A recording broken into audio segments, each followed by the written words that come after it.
Well, here on Robin Hood Radio today, we're going to talk a little bit about things going on at the Sharon Historical Society. And of course, we've already had one talk with one of the people that's involved in one of the shows that's currently underway at the Sharon Historical Society, and that was Carol Asher. But we have the curator now of the Sharon Historical Society, and it's Brandon Lisi. Is that your last name, Brandon? Lisi. Lisi. Well, it's nice to meet you, Brandon. Nice to meet you too. Pleasure to finally speak to you. And now, how long have you been the curator at the Historical Society? Oh, I came on in September of last year.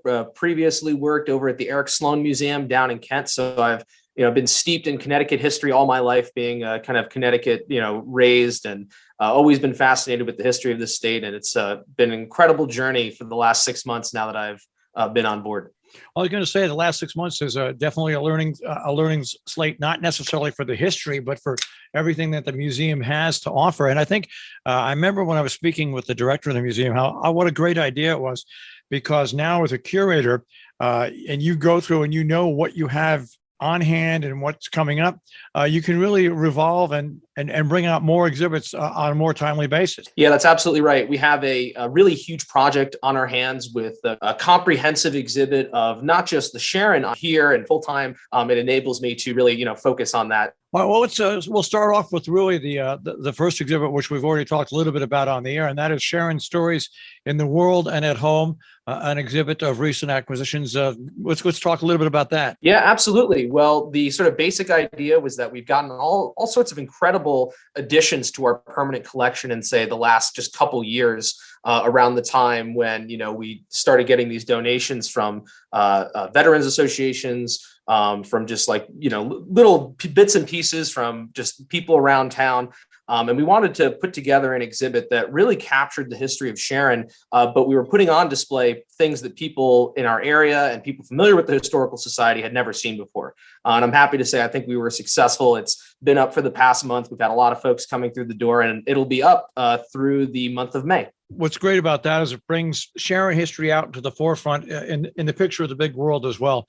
Let's talk about the golden thread spinners and weavers of colonial America. Yeah, well, we were really lucky to actually clean and restore a historic loom that had been on display at the Historical Society in the past, but had just sort of fallen into disrepair. But thankfully, due to the efforts of Nevin Carling and a few others like Ann Cameron and Ken Edholm, we were able to actually restore the loom, and we're still in the process of restoring the loom to its full operational state, which we'll be doing at some point while the exhibit is still up. However, I'll just mention that we essentially developed an exhibit around these historic artifacts that are in our collections that pertain to spinning and weaving, really giving people a chance to see what it took just to make like a single dress or a single piece of clothing. Really, I think will give people an appreciation for a historic craft that they don't really think about too much, because nowadays it's a lot easier to make textiles, for instance. And you can compare, when you say it's a lot easier nowadays, you still have people nowadays that can't do it. Never mind doing it on an old-fashioned loom. We're talking once again about the Sharon Historical Society and the different exhibits that are up and on right now. And let's talk about a real important one, and that is the Road to Women's Suffrage, the Sharon Petition. Yeah, that's absolutely fascinating. Good story and really important. A series of women taxpayers and business owners in town around the time that the Women's Suffrage Amendment was being ratified. That exhibit was up for a good portion of last year and continued to be a really important part of when I first started. Now, let's talk.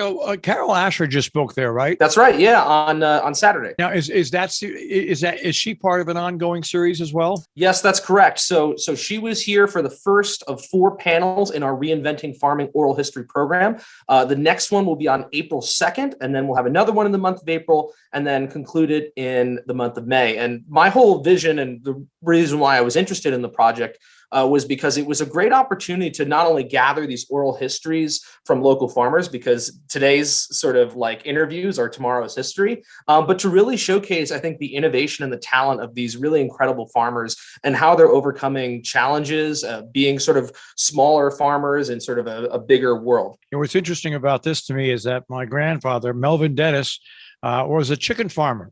back out on what is now called West Cornwall Road. And it was I think he had six or 800 chickens back then. And that shows just how big farming was back then. It encompassed more than just cows. And it really was, we had a lot of industry here because of the war, making things for the war, but farming really was the staple. Yeah, absolutely. And it's really important, I think, to capture these stories because people's memories, the stories that people kind of carry down, you have to record that. And it's important for a historical society, not just to look back, but to look at the world around you and really try to capture these really pivotal stories of innovation, of productiveness, of hard work that are really going to be valuable, not just now, but in the next several decades. All right, so let's talk a little bit for people listening about the Historical Society itself, its hours, when it's open to the public, and things like that. Absolutely. Well, we're open Wednesday through Friday between the hours of 12 to 4. And we're also open on Saturday from 10 a.m. to 2 p.m. Here at the Historical Society, if you have any kind of questions about genealogical history, maybe just the history of like your house, for instance, those are the sorts of things that we can really help you with. So I encourage people to reach out to us. And, I'm here Tuesday through Saturday and try to make myself as available as possible to the public. All right. The website is sharonhist.org, sharonhist.org. Is there a telephone number people can call? It is 860-364-5688. Well, it's nice to meet you, even though it's via computer. One of these days, maybe we'll get together in person, Brandon. But it's great to have you on board with the Historical Society and keep up the great work. Wonderful. Thank you so much, Marshall. It was a pleasure speaking with you.